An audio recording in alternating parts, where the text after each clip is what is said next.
It's achieved things already. We've doubled the network rail pay offer. We've stopped mass redundancies across the railways, and we've woken up our members to the issues, and they are heeding the call for the strikes. And we seem to have sparked something in society about the way that people are treated at work and the cost of living crisis. So it's achieving a lot. What we need to achieve is a deal for our members. That's what my job is, to get them a negotiated settlement with their employers, and that's what we're seeking to do. If we hadn't taken this action, we would have suffered a massive defeat already. So it is achieving things every day. And what we've got to do is fulfil the promise that we make to our members to get a square deal for them in their workplace. Well, we don't have a fixed programme. I haven't got a whiteboard saying it starts on this date and it ends on that date. It's a process. We're involved in a process with all the employers, 14 train operating companies and Network Rail. That's 45,000 people in our union.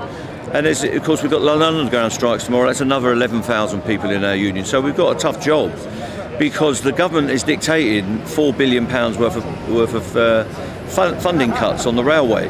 So there's a big gap to bridge, but we're determined to do that. There is always a settlement available. If the government changes its stance, if Grant Shapps loosens the shackles on these companies, we can get a deal very quickly and we can get the railways back to normal. Well, we won't be broken. We are determined to get a settlement. Our people have shown on the picket lines that they're determined to dig in. We're not going to waste our members' efforts. We're a professional union. We're a considerate union, and we will take the action that our members want to take as we go along. So we're not going to be broken. We will continue the fight until we get a settlement. Well, the problem with the railways is it's fractured anyway. We've seen when we've not been on strike in the last 2 weeks that the railway has collapsed virtually on some days.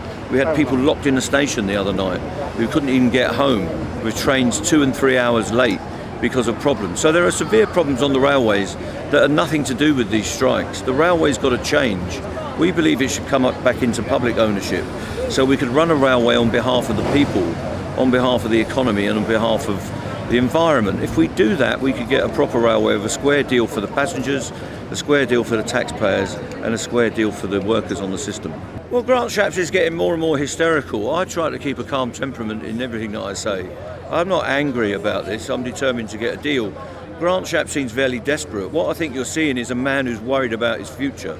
He's got to try and flex his right-wing muscles in front of a parade of 2 really right-wing people that are going to be his boss if he has a job in the next week or 2. So I don't know what Grant Shapps is up to. I don't think the employers really know what he's up to, and I don't think that the officials at the Department for Transport knows what he's up to. Last week he threatened to make everyone redundant on the railway by issuing letters called Section 188 letters. He put that in the Daily Mail at the weekend. 3 weeks ago he said that all overtime on the railway was going to be banned and he was going to ban it. All of which is outside of his control, by the way, because he says he's not involved. I think he's lost the plot slightly and he needs to get back on track and enable a settlement to this dispute.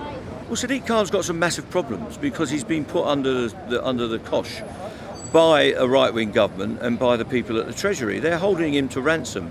Unfortunately, what Sadiq Khan is doing is offering our members pension schemes and our members jobs and their terms and conditions as a sacrifice to the Treasury to get funding. He needs to get into a coalition with the workers and campaign against those cuts. And we're determined to put him under manners as well as Shapps and the Treasury. We will take on anyone that tries to attack our people, and we will get a deal for our people that stands up to the test of time. Well, I don't know if we'll get a general strike. It's not in my power. That's up to the TUC, and it's a question of whether it's legal and all the rest of it. What you are going to get is a wave of solidarity action, generalised strike action, synchronised action, and you'll see it in every sector of the economy, in education, in health, wider parts of the transport system, in all sorts of sectors, the private sector as well, because people are fed up with the way they're being treated. The British worker is basically underpaid and it gets no dignity or respect in the workplace. We've got to change that so we get a square deal for everyone in Britain. And that's what the unions are determined to do. And if that needs everybody showing solidarity and taking action, that's what needs to be done.